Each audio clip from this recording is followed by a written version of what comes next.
Versa Podcast. Bom dia, boa tarde ou boa noite, dependendo do horário. Sejam muito bem-vindos ao nosso Versa Pod Videocast. Sempre aqui com convidados de alta relevância, muito queridos, e que eu sempre peço para o meu amigo Ricardo Castilho fazer a apresentação. É isso, Ricardo Castilho? Meu amigo Renato, é isso mesmo. Nosso podcast sempre com pessoas muito especiais. Hoje nós temos a alegria de receber aqui o querido Andrei Guimarães Duarte. O Andrei vai contar um pouquinho para nós, mas o Andrei é tabelião, então nós vamos falar um pouco na esteira do que a gente já conversou com o nosso amigo Anderson. O Anderson também. Eu acho que vai agora ter uma trilogia desse tema. Complementação. Né? Complementação. Isso. Legal. E o Andrei, ele tem, além de tabelião, ele é ex-presidente presidente e Hoje sou vice. Hoje é vice-presidente do Colégio Notarial do Brasil, dentre outras coisas. Também foi delegado de polícia, então tem muita coisa legal para a gente saber do Andrei. Andrei, muito obrigado, viu, pela sua presença, participação aqui com a gente. Obrigado a vocês. Você tem uma ficha corrida, né? Mais ou menos é o resumo que ele disse, foi isso. O Andrei tem uma passado ficha policial corrida aqui. Grande, mas eu agradeço vocês, eu acompanho e admiro os dois, Ricardo e Renato, e acho a conexão de vocês sensacional, porque assim, puxando um pouco já, porque a gente pode falar, as pessoas se concentram muito em tecnologia, mas elas não entendem e não param para pensar o que é, na verdade, a tecnologia dentro do comportamento humano. Essa é a questão, né? Porque, geralmente, quando você conversa com os nerdzinhos, estou pensando em fazer isso, ele faz. Só que qual é o impacto daquilo dentro de uma cadeia de negócio, dentro de uma cadeia de relacionamento, de comportamento humano? Então, ter um especialista em tecnologia e direito e um filósofo... Tá bom, né? É isso, hein? entendeu? Pensar a tecnologia... para as pessoas. Então já vamos aproveitar. Vamos aproveitar. Já que você falou de tecnologia, você aplica muita tecnologia no seu dia a dia. É isso mesmo? Aplicamos. Então já na veia, né? Vamos lá. Na sua visão, tecnologia vai afetar os serviços cartoriais em geral? Afeta. E como todas as mudanças, elas são oportunidades ou ameaças. Para quem deseja ficar parado fazendo as coisas do jeito que sempre fez, ela é uma ameaça. Para quem entende isso como uma possibilidade de ganhar tração e mudar o que você fez, e mudar o que você agrega de valor para a sociedade, para as pessoas e para os negócios, ela é uma oportunidade. E é isso que o notariado fez nos últimos anos. Se você for acompanhar, hoje está fazendo 4 anos de lançamento do e-notariado. Temos um evento, um simpósio que está tratando disso. O e-notariado revolucionou na medida em que permitiu que todo mundo fizesse os atos de cartório de notas em sua casa, à distância. O e-notariado expede uma assinatura gratuita, avançada, que a gente chama até que tem um plus, porque você agrega a fé pública na sua expedição, né? Então a gente agrega aí 2 microsistemas jurídicos, né? Toda a questão relacionada à tecnologia e à sua regulação, mas também as nossas normas de regulação e de regime jurídico dos notários, que vem lá desde a Constituição, no artigo 236, e vai para baixo e vai descendo. Então, quer dizer, a gente acha até que é um plus em relação às avançadas em geral. Então, quer dizer, a gente está, sim, hoje nós temos 4 milhões de atos notariais feitos eletronicamente nesses 4 anos. A curva é grande, se a gente acompanha na nossa central dos atos. 4 milhões. 4 milhões de atos no Brasil inteiro. A curva é grande e ela aumentou. Este ano já está 30% a mais do que ano passado. 37%, ou seja, há uma assimilação. Aí eu faço uma ressalva, Renato. Há uma assimilação, mas o mundo para a gente vai ser híbrido. Interessante, hein, pessoal? O mundo para eles será híbrido. Para nós ou para vocês? Para todos nós. Para todos nós. Híbrido. Por que eu digo isso? Porque quando foi lançado e nós lançamos o e-notariado, a gente foi no meio da pandemia. A pandemia foi uma mola que deu essa atração. Era algo que vinha sendo estudado, mas não ganhava atração. Aquela famosa vontade política. A gente não sabe o que é, mas acontece de verdade. gerou essa vontade política. E a gente imaginava que mesmo naquele período, então a gente ia beirar 100% de atos digitais, remotos, e não nos cartórios. E não foi o que aconteceu. E a gente, nesse período, nós tivemos que pegar e fazer, olha, pessoas queriam assinar no cartório e outras não. A gente começou a criar, a gente introduziu um ato híbrido que não era previsto no começo, que é a possibilidade porque ele assinar fisicamente, porque ele quer, e aquela outra pessoa que não, que ela fala, eu estou aqui à distância, eu não quero me deslocar, eu vou fazer. Então, isso fez com que a gente entendesse um pouco isso olhando para trás. Existem situações aí eu falo por mim, não pela classe, nem até porque não tenho esse mandato.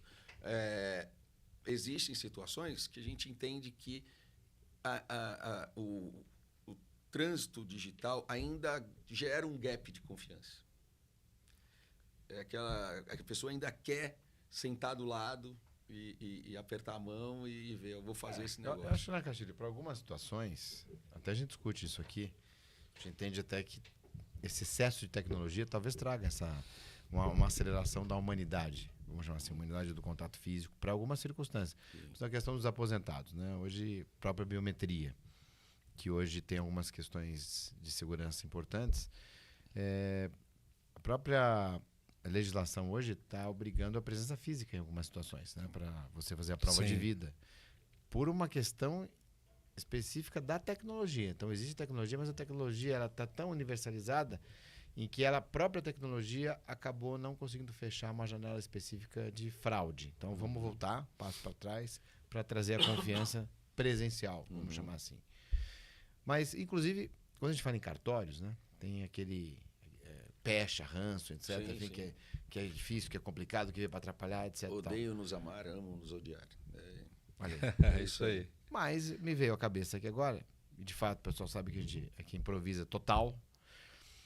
Nós temos agora, saiu até, eu li essa semana, não me lembro o autor, acho que no Jota, se não me engano, foi no Valor, um estudo que saiu, uma comparação, que agora há a possibilidade de fazer a separação no cartório, mesmo com filhos, desde que haja o consenso. Decisão dessa semana, update. Update novinho, e a economia feita nesse estudo é de 1/3 mais barato, se eu fizer no cartório, do que fazer em juízo. Então, quero trazer isso aqui para mostrar. É mais rápido, mais efetivo, mais simples e mais barato do que o nome o disso é judiciário. acesso à justiça, né? Acho que essa questão de ser mais barato, mas não só, mais célere, né? A gente tem historicamente quando a gente estudava direito, né? Que o inventário demorava uma vida inteira, que uma coisa... E as pessoas que não têm acesso mais facilitado. Então, acho que nesse aspecto, a função social do cartório, muito importante. ela se torna de uma relevância gigantesca, né? Não, sem dúvida. Eu só vou concordar. Assim, o que a gente identifica, primeiro, assim, é a questão das multiportas de acesso à justiça. Isso é essencial. Segundo, o que eu gostaria de pontuar, Ricardo, é que eu, por exemplo, eu não gosto muito do termo desjudicialização, e eu não gosto de levar essa questão para criticar o judiciário. Eu acho isso uma injustiça com os atores do judiciário. Por isso que a gente está mudando e começando a falar em extrajudicialização. Ou seja, porque nós fazemos parte ali temos uma relação muito próxima com o judiciário, como histórica, né? Sempre somos vinculados ao Poder Judiciário. Então, não é uma questão de crítica pela demora ou não, até porque eles têm muitas justificativas para o que acontece. Mas é uma questão de identificar situações em que há a necessidade do juiz e as situações que não há necessidade do juiz.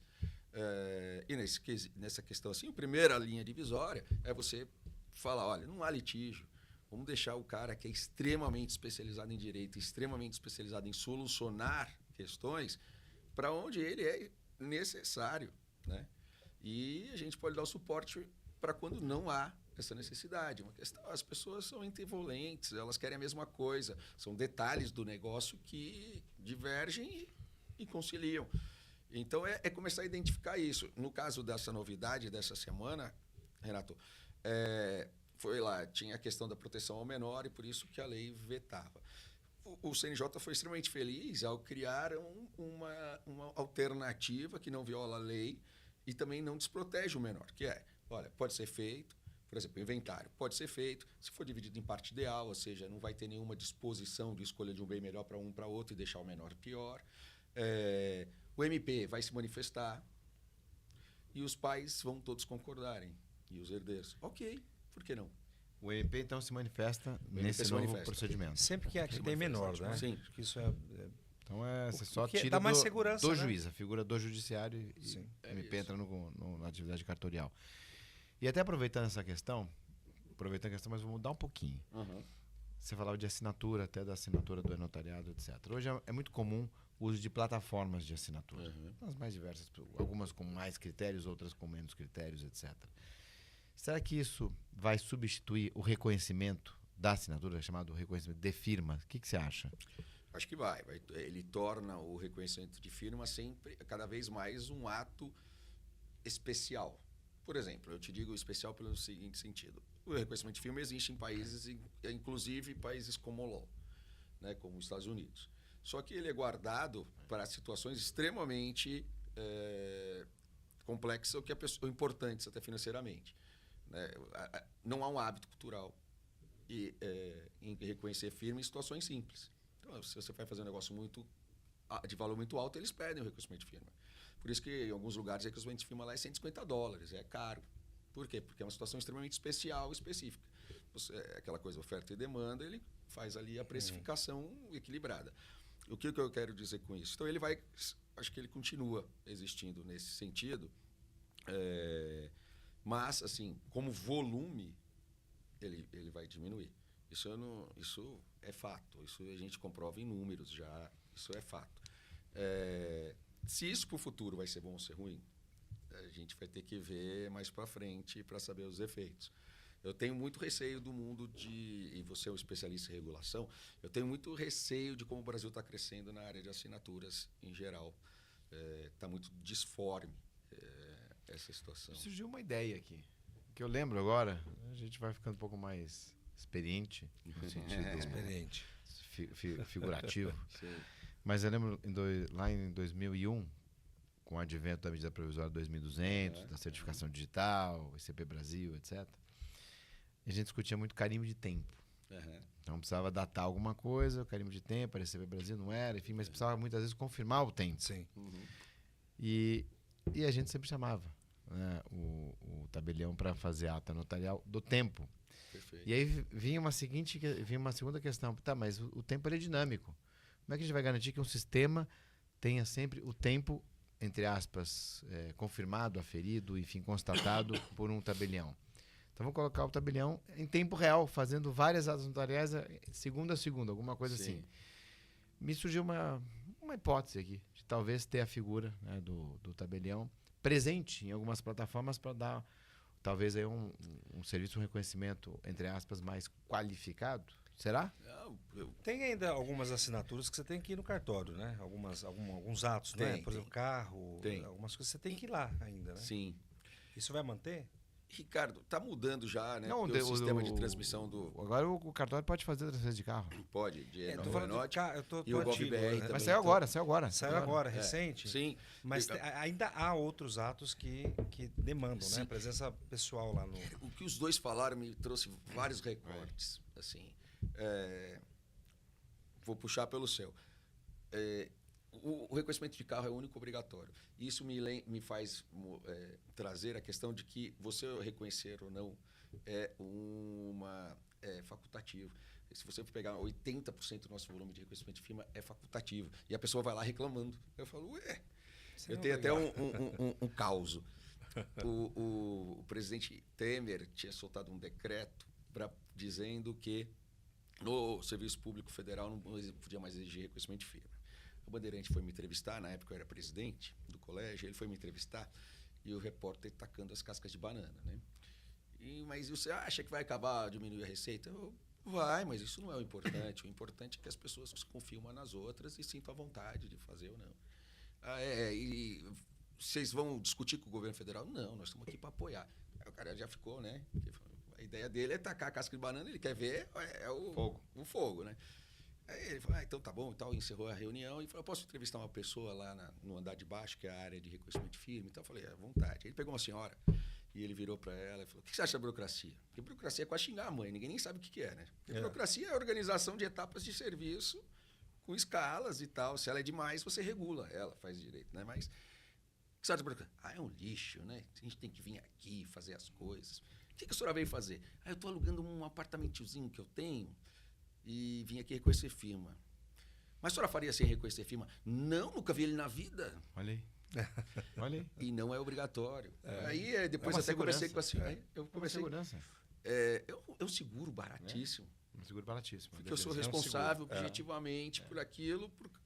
Né? Tanto que eu já recebi contratos de milhões para reconhecer firma que eu pedi tempo pro cara. Falei, vou fazer uma due diligência, você vem aqui 2 dias. Coisa que a gente faz em 10 segundos. Falei, espera aí. Eu vou botar o meu nome ali. Você cria uma situação de segurança, né? André, o que mais, além do exemplo do que agora já se faz inventado, já se fazia, né? Que agora tem uma outra figura, a meu ver, acho que foi muito acertado pelo CNJ, com tudo que a gente está vendo, né? De acesso à justiça. O que mais você vê de que você não gosta de desjudicialização? Mas é isso, é tirar do judiciário aquilo que talvez possa ser feito pelos cartórios, que é uma rede eu diria, não é nem de apoio ao judiciário. É uma rede autônoma de acesso à justiça para coisas que todos os cidadãos, as pessoas precisam na vida. E o que mais você colocaria que talvez não tenha ainda no âmbito do direito civil, enfim? Vamos, assim, pensando em construção, né? Assim, É nada debatido, supóteses, nada discutido. É hipóteses aqui. Eu entendo, Ricardo, que todas as questões que você está envolvendo, direito disponível, e também fases processuais que são disponíveis, eu entendo que o tabelião poderia auxiliar o judiciário. O que eu quero dizer com isso? Eu acho que o tabelião poderia atuar muito mais fortemente em negócio jurídico processual. Ou seja, as partes contratualmente decidirem, olha, no nossos casos, né, nesse contrato entre a gente, nessa relação negocial... Parecido com uma câmara de mediação? Ou coisa... Não, isso a gente foi autorizado agora pelo Marco das Garantias. Sim. Não, eu digo antes mesmo. Antes disso. Nesse contrato aqui, nós vamos abrir mão de testemunhas em juízo. O que você vai decidir? Nós aceitamos declarações colhidas em cartório para a produção de prova. Isso são os negócios processuais. Está previsto no CPC. Aplicação para. É raro isso, hein? Sim. Esse momento é raro. Vai sair até um corte aqui. Negócio processual, previsto no nosso Código de Processo Civil, específico aqui. O Andrei está trazendo um caso prático. Então, as partes se compõem e, no exemplo dele aqui, nós aceitaremos depoimentos em escritura pública. É isso? É isso, declaratório. Olha, uma coisa que é, em tese, relativamente simples, prevista, né, na nossa legislação.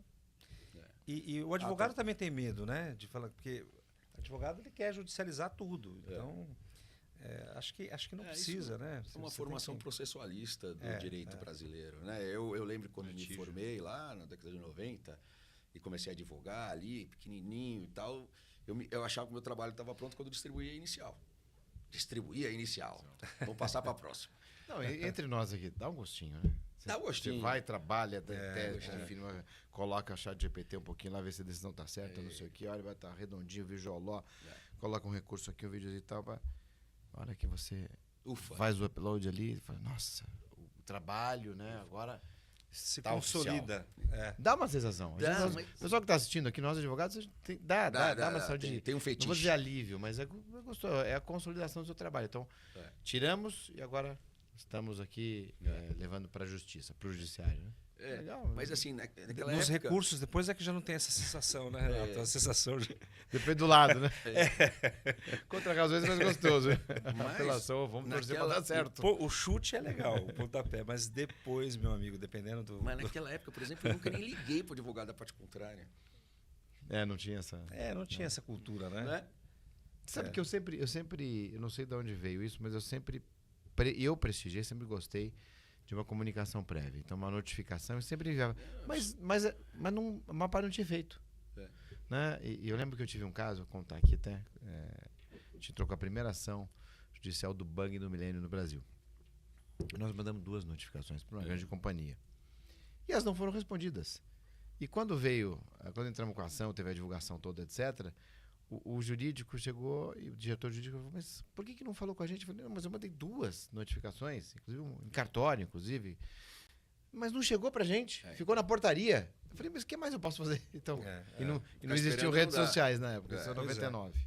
Mas é isso, eu acho que nesse sentido a gente poderia caminhar.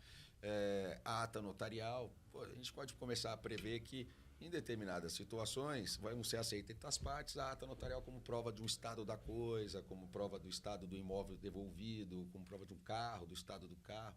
Ou seja, a gente pode auxiliar muito nesse sentido. E aí a gente foge de desjudicialização. A gente pode ser, são situações que você vai ser útil dentro de um processo, né?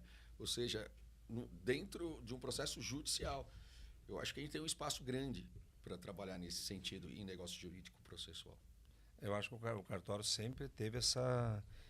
Antigamente era assim, não, para registrar, para reconhecer firma, fé pública e tal. Não, tomou uma proporção bem mais ampla e necessária, né? Porque se hoje a gente tem milhares de processos aí que estão empilhados, né? Eu acho que o cartório ele desafoga e é a função social. Acho que o cartório tem uma função social isso. Importante. E cara, acho que cabe a nós, e a gente tem feito isso nos últimos tempos, identificar onde a gente pode ser útil. Acabou a época, eu acho que a sociedade moderna não aceita mais obrigação, serviço compulsório, tem que fazer aqui, precisa fazer isso. Então a gente tem que identificar onde a gente pode ser útil. Seja facilitando para ganhar tempo, eficiência, celeridade, seja uma determinada cadeia de negócio onde há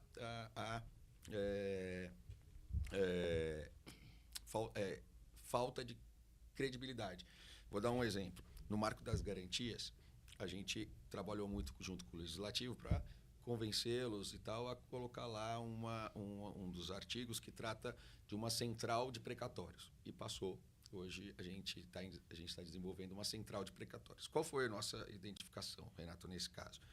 A gente identificou que precatório é subutilizado no Brasil, porque é um setor que as pessoas não têm confiabilidade, ou seja, não tem confiança no precatório. Eu falo porque eu estou na outra ponta, a pessoa traz precatório para fazer a sessão, é super difícil fazer a conformidade, porque você não sabe quem é, de onde veio, quem é, se ele já vendeu para 30, para 40 e tal. A gente identificou isso, a gente identificou que existem poucos players. E quando a gente foi conversar com eles, com traders, eles falam, cara, eu tenho confiança porque eu tenho uma equipe que garimpa, vai no processo, volta e acha informação. Só que eu consigo fazer isso, tanto que eu tenho um amigo que ele fala, Andrei, se o precatório a gente não estiver tratando de uma outorga de concessão ou uma compensação tributária de 10 milhões para cima, eu nem começo a trabalhar.